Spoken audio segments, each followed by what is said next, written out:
क्योंकि test cricket की हमने करनी है बात, तो फिर एक और हमने कहा चलो एक तार को छेड़ते हैं। अब तार वो ये है कि पिंक बॉल टेस्ट मैचेस। अब हम देखते हैं कि बड़े ना जिसका मन करता है वो करा लेता है, जिसका नहीं मन करता वो नहीं कराता। भारत ने एक बार शुरू तो किया था, एक हमने बांग्लादेश के सामने देखा, वो ईडन गार्डन्स था। फिर हमने इंग्लैंड के सामने देखा, वो मुकाबला अहमदाबाद में था। पर एक हम हाँ but that's about it actually. We don't play a lot of pink ball test matches. हमारी रिलक्टेंस हो गई है कि हम नहीं खेलते। और बाकी देश भी ऐसा है कि इंग्लैंड तो कहता हम तो खेलते ही नहीं है, हमें खेलना नहीं है, जाओ अपने पास रखो, हमारे तो दिन के ही मुकाबले खेलने, क्योंकि हमारे पास ऑडियंस की कोई लफड़ा नहीं है, कोई मसला नहीं है। तो we don't want pink ball test matches. बाकी ऑस्ट्रेलिया एक कभी खेलती है, एक हमारे साथ खेला था, एक वेस्ट इंडीज़ के साथ भी उन्होंने खेला। तो ऑस्ट्रेलिया स्टिल इज ट्राइंग, पर बाकी लोग उतना ट्राई नहीं करते। तो मेरा एक एक्चुअली सुझाव है ये कि एटलीस्ट ये भारत के लिए थोड़ा सुझाव है, और थोड़ा सा इंडिविजुअल भी हो सकता है, ये country by country. I really want pink ball test matches. और मैं ऐसा क्यों कह रहा हूँ? मैं ऐसा इसलिए कह रहा हूँ कि टेस्ट मैच 4 दिन का हो या 5 दिन का हो, पर इवेंचुअली वो वीकडेज में मैचेस तो होंगे। और अगर वीकडेज में मैच हो रहे हैं तो जो बच्चे हैं, जो काम करने वाले लोग हैं, वो सब घर पर नहीं है, उनका एक्सेस ही नहीं है उस मैच को देखने का। तो फिर ऑडियंस कहाँ से आएगी? फिर अंत में हम पलट के बोलेंगे अरे यार लोग देखते नहीं है टेस्ट मैच ना, इसलिए टेस्ट मैच कम कराया करो, ये मज़ा नहीं आता टेस्ट मैच में। मैं थोड़ा पॉकेट्स को ठीक कर रहा हूँ वैसे अपना। तो देन यू स्टार्ट सेइंग कि यार टेस्ट क्रिकेट क्योंकि लोग नहीं देखते तो बंद कर दो, कम खेलना चाहिए, बंद कर देना चाहिए। पर अगर ये पिंक बॉल से टेस्ट मैचेस हों तो आप जब घर पहुंचते हैं तो एक बार वो आदत सी बन जाती है ना, आप आईपीएल भी जाके देखते हैं, चाहे आपके मतलब का मैच हो ना हो, उतना रोमांच ना हो, पर एक आदत होती है that you want to watch live cricket. So I do feel कि एक्चुअली भारत के दृष्टिकोण से देखो तो हर सीरीज में कम से कम एक पिंक बॉल का टेस्ट मैच होना चाहिए। अगर 2 भी कराने पड़े तो कराओ, क्योंकि इवेंचुअली हम ये चाहते हैं कि लोग ज़्यादा से ज़्यादा उस मुकाबले को देखें। That's point 1। दूसरा पॉइंट कि जो बच्चे हैं, खासतौर से जो बच्चे हैं, वो अगर अपने हीरोज़ को सफ़ेद कपड़ों में देखते हैं, जैसे विराट कोहली ने जब रिटायरमेंट ली है तो एक टेस्ट क्रिकेट का एक बहुत बड़ा हीरो जो है वो चला गया है।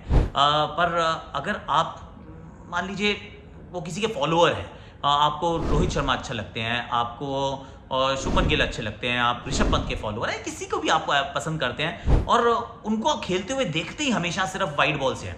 आई एम नॉट सेइंग कि वो नहीं खेलते हैं रेड बॉल से, वो खेलते हैं, पर जब वो खेलते हैं रेड बॉल से तब आप स्कूल में होते हैं, आप उनको नहीं देखते हैं खेलते हुए, आप मैदान पे भी नहीं जाते क्योंकि पेरेंट्स ले जा नहीं सकते, you are in school, they are in office. तो फिर ऐसे में क्या होता है कि आप you don't inspire to be like them.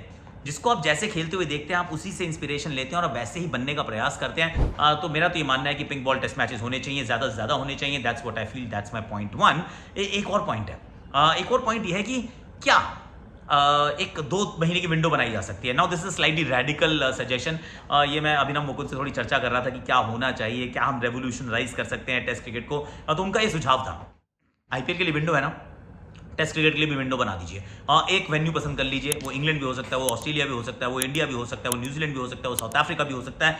Basically any ground, any country जहां पर वेरियस वेन्यूज अवेलेबल हो। तो एक समय साइमल्टेनियसली आप almost like world test championship, वो 2 साल कराने से अच्छा कि 2 साल कभी इधर कभी उधर हो रहा है। अगर आपको 2 साल भी करानी है तो एक बार 2 महीने का आपने एक ब्रेक लिया और उसमें सिर्फ टेस्ट क्रिकेट देखी। और अगर ऐसा होता है तो फिर एवरीबडी, अगर आप क्रिकेट के प्रेमी हैं, अगर आप उसको फॉलो करते हैं तो फिर आपके पास कोई और विकल्प नहीं होगा। अगर आप क्रिकेट को कंज्यूम करना चाहते हैं, they will be test cricket happening at that point in time. और अलग अलग कंट्रीज़ को अलग अलग आप राइट्स के हिसाब से भी वो बेच सकते हैं कि भैया चलो इंडिया के जो राइट्स हैं वो इंडिया वाले मैचेस के लिए हैं, बाकी मैचेस के लिए आपको सस्ते में राइट्स मिल जाएंगे, so on and so fourth. और एक ही जगह पे हो रहा है तो फिर लॉजिस्टिकली शायद उतना चैलेंजिंग ना हो, और कैप्टिव ऑडियंस आपको मिल जाएगी। अगर आप टेस्ट क्रिकेट के फैन हैं तो फिर आपको 2 महीने का नॉन स्टॉप टेस्ट क्रिकेट मिलेगा। उसमें सभी देश अलग अलग टीम्स के साथ वहाँ आमने सामने भिड़ते हुए नजर आएंगे। There could be some kind of league format जिसमें एक दूसरे के अगेंस्ट आप खेलते हैं, एंड देन नेक्स्ट साल 2 महीने का एक और पीरियड, और वहां पर भी आप मुकाबले खेलें, and then you of course play the world TC final and all of that. अच्छा लगा मुझे सुझाव यार ये, कि it's not a bad idea. अभी क्या है कि इतना स्कैटर्ड है, और कोई टीम 2 मैच खेलती है, मतलब बांग्लादेश तो 3 मैच की सीरीज नहीं खेलती, साउथ अफ्रीका ने सिर्फ एक 4 मैच की सीरीज खेली है, न्यूजीलैंड इस पूरी अगर आप वर्ल्ड टीसी को देखते हैं तो एक आधी कोई होती है 3 मैच की सीरीज, बाकी सब 2 मैच की series. So if you are going to keep playing 2-2 match की सीरीज तो it's not really nice, right? तो मुझे अभिनव मुकुंद का ये आइडिया अच्छा लगा। आपको कैसा लगा ये पिंक बॉल का आइडिया और एक 2 महीने की विंडो बनाने का idea? Let me know in the comment section कि क्या ये काम किया जा सकता है to actually make test cricket even more exciting? क्या बोलती पब्लिक?